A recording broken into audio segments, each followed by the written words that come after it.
Sahyadri top 10 news या बातमीपत्राचे प्रायोजक आहेत Mac care super speciality hospital Ahmednagar.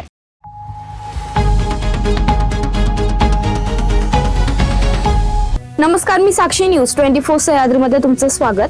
पाहूया अहिलानगर जिल्ह्यातील महत्त्वपूर्ण बातम्यांचा आढावा सह्याद्री टॉप 10 मध्ये। रावरी पाथर्डी नगर विधानसभा मतदारसंघाच्या पोटनिवडणुकीसाठी काल गुरुवारी शांततेत मतदान प्रक्रिया पार पडली। 3,33,545 मतदारांपैकी 1,87,463 मतदारांनी आपला मतदानाचा हक्क बजावला।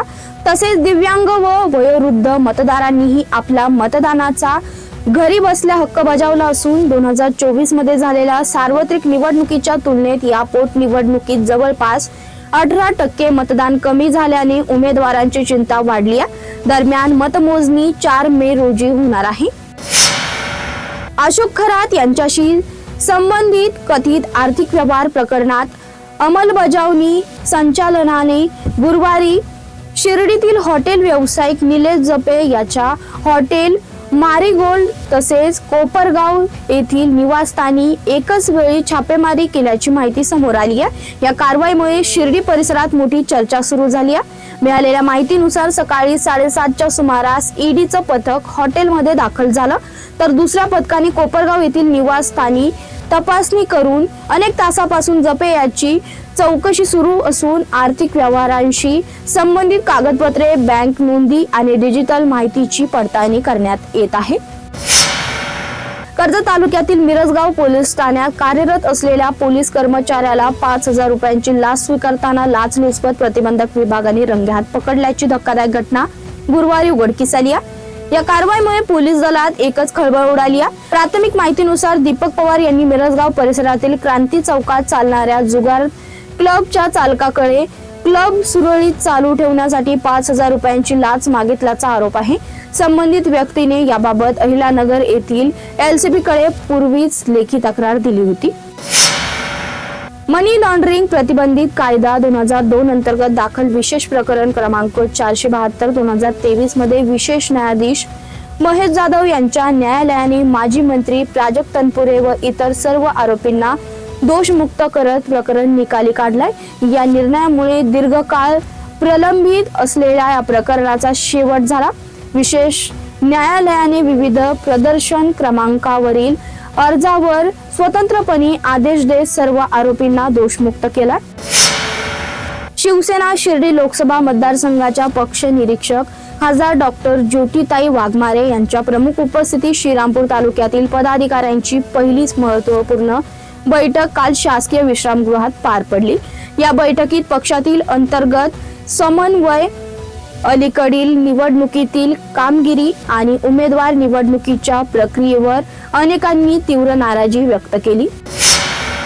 सह्याद्री टॉप 10 मध्ये घेऊया छोटीशी विश्रांती। कॉंग्रॅच्युलेशन्स वहिनी, बाळ झाल्याबद्दल। पण मी ऐकलंय डिलिव्हरी फार क्रिटिकल होती। आता ठीक आहे ना सगळं? अगं होता थोडा प्रॉब्लेम, पण स्त्रियांच्या आरोग्याची संपूर्ण काळजी घेणारं मातृसेवा होतं ना साथीला। सगळं सुरळीत झालं। किशोर वयापासून ते रजोनिवृत्तीपर्यंत स्त्रीच्या आरोग्याची संपूर्ण काळजी घेणारं अहमदनगर मधील पहिलं स्त्री रुग्णालय Matruseva women's hospital obstetric ICU। किशोरवयीन आणि विवाहपूर्व समुपदेशन, गरोदर माता तपासणी आणि प्रसूती, पहिल्या सिझेरियन नंतर नॉर्मल डिलिव्हरीची सोय। मातृसेवा विमेन्स हॉस्पिटल, सक्कर चौक, नवीन टिळक रोड, अहमदनगर। फोन 9850200017। विश्रांतीनंतर तुमचं पुन्हा एकदा स्वागत। पाहूया पुढील बातम्या।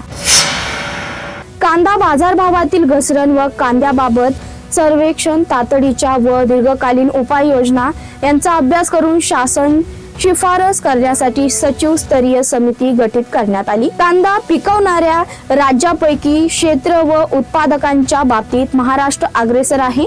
राज्यात नाशिक, पुणे, अहिलानगर, सोलापूर, सातारा, जळगाव आणि धुळे हे जिल्हे कांदा उत्पादनात आघाडीवर आहेत। देशातील एकूण कांदा उत्पादनाच्या 40 ते 50% उत्पादन महाराष्ट्रात घेण्यात येत आहे।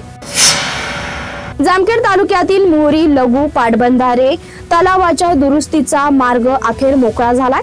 आमदार रोहित पवार यांच्या सातत्यपूर्ण पाठपुराव्यामुळे प्रशासनाने अवघ्या 10 दिवसात 3,02,52,000 रुपयांची ई-निवेदिता जाहीर केली आहे। या निर्णयामुळे खर्डा परिसरातील सुमारे 10 गावाच्या पिण्याच्या पाण्याचा आणि शेतीच्या सिंचनाचा प्रश्न मार्गी लागण्याची अपेक्षा आहे। अलीकडील मुसळधार पावसामुळे मोहरी धरणाच्या भिंतीला मोठे भगदड पडलं होतं. ही गंभीर बाब लक्षात घेऊन आमदार रोहित पवार यांनी धरण सुरक्षा पुनरावलोकन समितीची तातडीने पाहणी व्हावी यासाठी पुढाकार घेतला. स्थानिक गुन्हे शाखेच्या पोलीस पथकाने जिल्ह्यातील राशीन व रावरी येथे कत्तलीसाठी डांबून ठेवलेल्या 11 गोवंशीय जनावरांची सुटका केली आहे. या प्रकरणी 3 जणांविरुद्ध गुन्हा दाखल केला असून 2,73,000चा मुद्देमाल जप्त केला. पोलीस अधीक्षक सोमनाथ घारगे यांनी स्थानिक गुन्हे शाखेचे पोलीस अधीक्षक किरण कुमार कवाडी यांना जिल्ह्यात गोवंशीय जनावरांची कत्तल करणाऱ्या ठिकाणची व गोवंशीय जनावरांची कत्तल करणाऱ्या व्यक्तींची माहिती देऊन कारवाई करण्याचे आदेश दिले. नागरिकांच्या आरोग्य व सुरक्षितेच्या दृष्टीने पाणी साठवण तलाव परिसरात सीसीटीव्ही व्यवस्था उभारण्याचा निर्णय झाला. तसेच 5 नंबर तळ्याचे प्रलंबित काम तातडीने पूर्ण करण्याबाबत संबंधित कंत्राटीदारास सूचना देण्यात आल्या. येथील नगरपालिकेमध्ये नगराध्यक्ष पराग संधान यांच्या अध्यक्षतेखाली बुधवारी पालिकेच्या सभागृहात पार पडलेल्या बैठकीत नगरपालिका स्तरावरील विविध विकास कामांसंदर्भात विविध विषयांवर चर्चा करण्यात आली. तसेच अनेक महत्त्वपूर्ण निर्णय घेण्यात आले. रावरी विधानसभा मतदारसंघाच्या पोटनिवडणुकीसाठी जवळपास 1,87,463 मतदारांनी मतदानाचा हक्क बजावला. जवळपास 56.20% मतदान झाल्याचा अंदाज अधिकाऱ्यांनी वर्तवला. उन्हाच्या तडाख्याचा मतदारांवर परिणाम झाल्याचं दिसलंय. कडेकोट पोलीस बंदोबस्तात मतदान प्रक्रिया शांततेत पार पडली. दगडवाडी व वांबोरी येथे केंद्रावरील प्रत्येकी 1 मशीन बदलण्यात आलं. दरम्यान रावरी येथे 4 मे रोजी मतमोजणी होणार आहे. सह्याद्री टॉप 10 मध्ये इथे सांगतोय. तुम्ही बादरा news 24 Sahyadri. Sahyadri top 10 news या बातमीपत्राचे प्रायोजक होते Mac care super speciality hospital Ahmednagar. शब्दांचं सामर्थ्य, विश्वसनीयतेची उंची. न्यूज 24 सह्याद्री.